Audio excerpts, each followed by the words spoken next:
let's make some dishwasher detergent. So this is going to be for your dishwasher. You're going to need vinegar.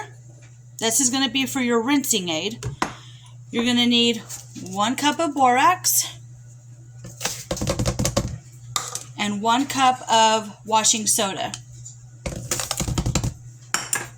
You want to make sure all the clumps are out.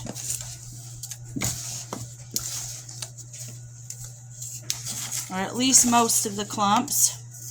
Sorry, I'm trying to do this one-handed. Okay? And it's simple and easy. And I know some of you have expensive dishwashers. I do not. Mine is a basic.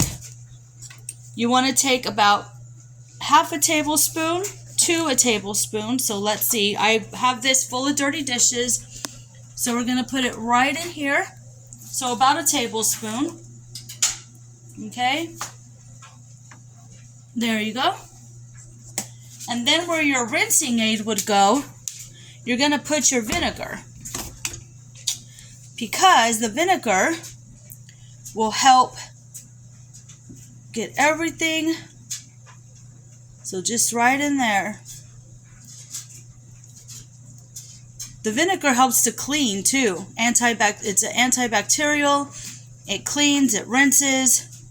And then of course your washing soda and your borax will help scrub and clean as well. So that is it. And it is frugal, it is cheap, because you know those tablets that people buy and the dishwasher liquid, I mean the tablets alone are what? Between $13 and $20. I'm not doing that when I can do this. So there you have it. We're going to turn this on like normal. And there you have it. I hope this helps.